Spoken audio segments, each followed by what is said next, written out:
covenant keeping God. Yahweh, the covenant keeping God. Oh, Yahweh, the covenant keeping God. You are the covenant keeper, Yahweh, the covenant keeping God. Oh, Yahweh, the covenant keeping God. You are the covenant keeper, Yahweh, covenant keeping God. Hallelujah, Yahweh, the covenant keeping God. Everybody join me, say Yahweh, the covenant keeping God. Oh, Yahweh, the covenant keeping God. You are the covenant keeper, Yahweh, the covenant keeping God. Oh, Yahweh, the covenant keeping God. Hallelujah. Magele bodugale no mosusia. Higaga da bagele no mokumbetine. Dele no uni makale de bosumi ne keria. Jagala munu musubi. Eludi bakale ne metidi busubi akala de bose. Gele no mukabe dele no musubi selia. Jeina kelo sumi balete yaroshi. Thank you, Jesus. Gabano di mogalini musubila delido metare galolo botuma badele ni mosumu kare. Hallelujah. Glory to Jesus. Jesus Christ, the same today, the same yesterday, the same today, and forever. Hallelujah. I give God praise for this atmosphere of miracle and ambience healing that has been created over a week now. The Lord has been using me to broadcast this program live, and testimonies are coming ceaselessly, giving glory to God. Hallelujah. Welcome to Symphonio. Symphonio is a Greek word for agreement. So this is an abode whereby through our divine agreement we generate an energy to make things happen faster, easier, and cheaper for you and myself. If you believe, shout a better amen. Hallelujah. If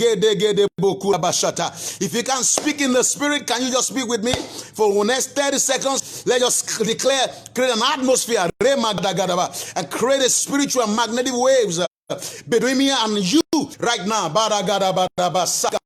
Lord, take charge of the airwaves right now. I take charge of the airwaves. Let the anointing flow to my viewers across the globe that are connecting to this live broadcast right now. Receive grace. Thus said the Lord, that which look like a mountain before you is being rolled away in the name of Jesus. The Lord was speaking to Zerubbabel. Say, what thou mountain before Zerubbabel, thou shalt become plain. Thou shalt become plain. I see all your troubles becoming plain today in the name of Jesus. Hallelujah. Sorry for coming a bit behind the schedule. Thank you, Lord Jesus. Last episode, I told us about the power of divine agreement. I told us a bit about what I saw, that when Jesus came into our midst, where 2 or 3 are gathered, I'm there. And when Jesus came, he had come to serve as a witness to our prayer. And I said, in the subjective genitive, he is in the midst of the prayer to give us words or instructions or what to do during the prayers. But in the objective genitive, is here to also witness that your prayers are answered, because I established a little bit earlier in that same Matthew 18:15-16, the Bible was talking about we are 2 or 3, 2 or 3, in the testimony of 2 or 3, a truth established. We saw the same thing in 2 Corinthians 13 verse 1, 1 Timothy 5:19. The Bible says, do not take accusation against an elder, but in the testimony of 2 or 3 people, the truth shall be, a word shall be established. So The 2 or 3 is a symbol of witness. And the previous delicates, I told you, why did God often use 2 or 3? Because in the Old Covenant, we either see the Trinity operating as 2 or 3. Either you see God the Father and God the Spirit working, or you see God the Father or the Son working, or the Word rather, or you see the 3 of them manifesting in the Old Covenant up until Jesus came. Hallelujah. And the previous telecast, I did tell you that it took about 4,000 years, Bible times, for theology to become Christology. Then Christology only happens to become pneumatology under 10 days. That's the power of agreement. And I made a submission. I said to you, things will happen cheaply and better if you find somebody who can agree well with you. And I did mention, I said that you don't tender your prayer request or your agreement with everybody, because some folks do not see what you see. They don't have the understanding that you have. Therefore, they can't connect to your prayer to bring answer to you. Not because they are witches or wizards, no, but because there is an energy that their thought and their school of thought had created around them that is against, that is contrary to the energy you probably might need to activate what you intend God to do at that moment in time.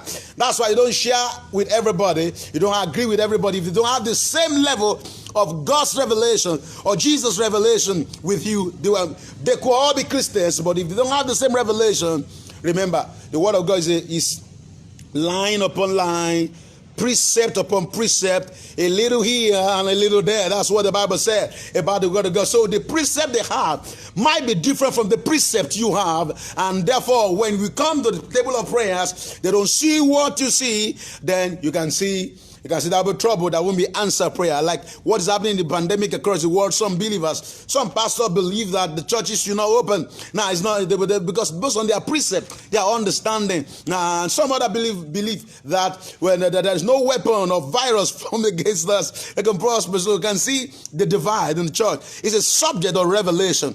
And I did submit that revelation has always been the basis for revolution. I see change. Change is coming your way now. If you believe it, shout amen. I see change is coming your way now in the name of Jesus. While I was preparing for this broadcast, God told me that somebody would watch this who has been diagnosed with a lump in the breast, and the lump will melt away, shall melt away. As I speak now, they are melting in the name of Jesus. Then the Lord spoke to me that somebody who had a dream, he found himself in a locked room, like locked up in a building, looking for access to exit, no access in that revelation. God said to me that key, the Bible says he had the key of David. He opens, nobody shut. Now I decree that door that has been shut against you right now has been opened. Also, God spoke to me that somebody right now, there's this arrangement of false accusation against you. False accusation. People just accuses you falsely. It's a projection from the pit of hell. Today you are disconnected from that projection in the name of Jesus. As you watch, kindly share. As you watch this, kindly share with other people to partake and invite them to partake in this broadcast. Welcome to today's broadcast. Before we begin to pray, because the Bible says the Bible says something that our God answers prayer. It says the God of all, I'm the God of all flesh. Is there anything too hard for me to do? I believe nothing is too hard for God to do as we agree today. But then let's look at some basics in the Word of God. We are still in Matthew chapter 18. We are going to stay in Matthew 18 for a very long time. A very long time. Matthew 18. And I want to read these verses to your hearing. Hallelujah. Verse 20. For where 2 or 3 are gathered together in my name, there am I in the midst of them. And my focus today is for where. Is where. For where. For where. For where. Now, where suggests location. The word where is an adverb that suggests location, a place of being. Now, the word location can connote the geography, maybe the altitude, the latitude of a particular place where people worship, where people gathered for prayer. Now, it has that connotation. It denotes that.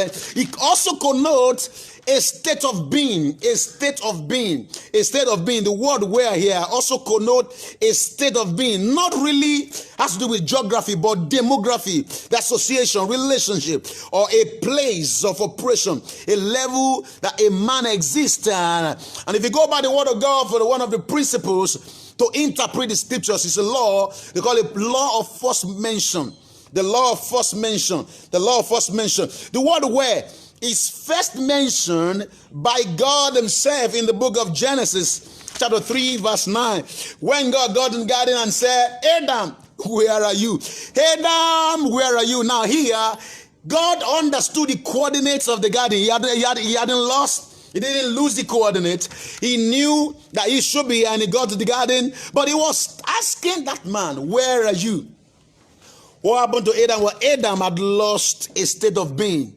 He has lost his level, a state of living, a level of being. That's why the Bible asking, God is asking, where are you? So you can see when the Bible says, where 2 or 3 are gathered, is either saying the place of worship or a state of fellowship, a level of fellowship with him, a level of fellowship with him.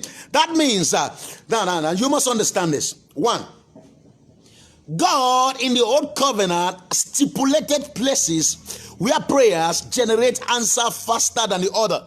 You didn't get me.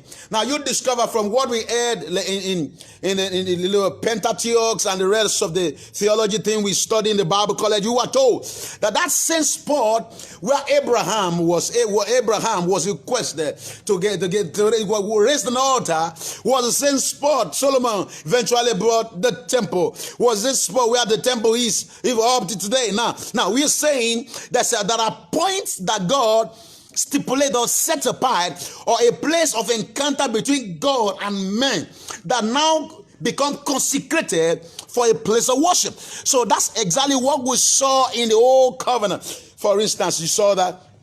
You saw Adam when Jacob was actually running, run from his brother. The Bible says when he slept, he had a revelation. He saw a ladder. He saw angels ascending and descending. The angels were not descending and ascending; they were ascending.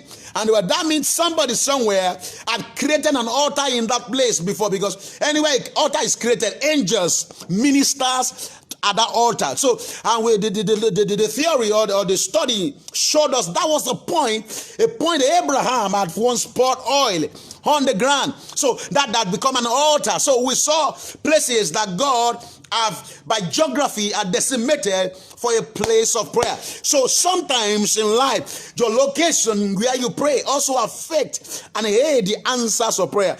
I know you want to quote, really want to quote when that woman came and said, no, we Jews, we don't have anything to do with this Samaria, and we don't do things with you. And Jesus said, the hour coming now is when everyone that worship God will worship him in spirit and in truth. No. That means Jesus was trying to say that you don't have to get to Samaria, somewhere, Jerusalem to worship. You can worship God anywhere you are. Yes, I believe that. But I also believe that the Bible said they will worship God in spirit and the truth. And truths are the basic revelation that God gives to every man in his personal relationship with God. Now, if a pastor or a minister of God who had been called to God, follow God's instructions, sometimes God may decide to use the place of worship as an altar, a point of attraction, a point of answers prayers to the people that worship under the man of God. That's why you cannot disconnect the church setting from the place of answered prayer. But right now, I'm on the airwaves. I'm on my altar, on the altar, preaching to you right now, and I believe on this altar God answers prayer, and I see answers coming to you in the name of Jesus. That is not what I want to address today, so I will leave that. We'll continue from there next time. But look at it. I said the word where also connotes relationship, a state of being, a level of operation. So I believe that the level of relationship of a man of God or a brother in Christ or a sister in Christ, the relationship he shares with God affect the rate at which your prayers are answered when you come into agreement. For instance, if you have a close relationship with the Lord, you maintain fellowship with the Holy Ghost, and I do too. When we come together in prayers and bring up a request before the Lord, we generate answer faster than ever. That's exactly where we say it. Say where? The where here is talking about the level of being, the state of being. That was why Elijah came and said, he said, before God whom I stand. He said, before God. 1 Kings 18. He said, before God whom I stand, there shall be no rain on this land except at my word. Can you see that? The man said, before God whom I stand. He has a consistent placement, a placement before God. He had a relationship with God. I remember when Jacob wanted to bless Pharaoh, the Bible says he leaned on his staff. My God, you didn't get it. He said he leaned on his staff. That's a staff of authority, staff of anointing, staff of calling and covenant that people have. Various Christians have different covenant. They have struggled with God, and when you are lucky, when you are favored to meet with such people that have a revelation, a relationship with God, and when they come into agreement in prayer with you, I bet there's going to be a faster answer. I have a good relationship with the Lord, and that I know, and I know you do have it too. So when we come into agreement concerning your prayer points, and as I bring a word of the Lord to you by prophetic declaration, I see result coming your way in the name of Jesus. If you believe it, shout amen. Hallelujah. Hallelujah. Glory be to God. Glory be to Jesus. Hallelujah. So we have been able to see the concept of relationship of geography. One, geography, location of an altar. If God said stay there, it affects the speedy response of heaven to prayer. Two, we also have, if a man of God, a brother, have a good relationship and fellowship with the Holy Spirit, if he or she comes into agreement with you in prayers, you generate answer faster than you could ever think. Am I talking to somebody here? Come on, shout, I believe it. Hallelujah. With my fellowship, we were told that the Greek word, which is koinonia for fellowship, also means transportation, harmony. So we can say, when we have a good fellowship with the Holy Spirit, it generates a spiritual transportation from here to there. It gives you speed. Now, no wonder. You saw the Bible told us that Elijah ran ahead of the chariots of the king Ahab to Jezreel. From that point to Jezreel was 27 kilometers. And according to history at that time, Elijah was over 70 years old. Can you imagine a 70 years old man running ahead of a Murano Jeep or a Prado Jeep? That's for 27 kilometer distance. That can only be the transportation of the Spirit. I have come to speak to you. If you have a mouth to shout an amen, I see God giving you speed in the name of, come on, say speed. Somebody shout speed. I see speed coming your way in the name of Jesus. Every power, the spirit of lameness and crippleness that is affecting your destiny, I speak as a servant of God, that yoke is broken in your life in the name of Jesus. That power that says what should take you one day will take you 10 days. So what we say to 1 year will take you 20 days. 20 years. I've come to speak as a prophet today. I break that chain over your life in the name of Jesus. If you believe it, shout amen. The Bible told me that when Jesus saw the woman by the that was about the Siloam. That was John chapter 5. He's been there for good 38 years. He's been there for 38 years. Bethsaida for 38 years. The Bible said, Jesus said to him, pick your mats and go your way. Now, this is what happened. What was carrying the young man? The young man picked it and started carrying it. I have a news for you. Every man, everything that has been carrying you, after this moment, you begin to carry them. Mama, where you have been collecting, you begin to give out in the name of Jesus. The Bible says, you will lend to nations. I see that happening to you. If you believe it, shout a better amen. Hallelujah. Glory be to God. Now we are dealt with the subject of location, which is where two or three are gathered. The location is geography, then also relationship, which could be demography. Now between God and man, these are factors that speed up your prayer life, makes prayers to answer answer on time. Hallelujah. Glory be to God. Now look at it. Now, considering the context of this discourse, if you check from preceding verses, you will discover that Jesus was addressing an issue of when a brother offend brothers in the church. I was saying that you don't need to go to Paul, you don't need to go to court to settle the bills. You could do that within the church. We call it crisis management in the church. And here, Jesus was saying something and said to them that if the brother refuses to oblige to obey the leadership, you can excommunicate the brother that you consider as a publican. That means you can then deal with him the way the world system would deal. Publican can be dealt with by the laws, since he does not obey the leadership of the church. That's what the Bible says. So on that premise, Jesus now said, whatever we bind here is bound in heaven. That's what I see. There's some manipulation could come in, even in church today, because here some fellows are unjustly disciplined. They are unjustly excommunicated from the system because the leadership did not do their own work very well, and such people are exempted from the fellowship. Now here. The Bible says, whatever we ban is banned. So when a church suspends a man, or leadership suspends a man, he remains suspended. But Jesus knew that as a humans, we could fall into flesh. We could be taken advantage of our carnality in our judgment. So he put a precursor there.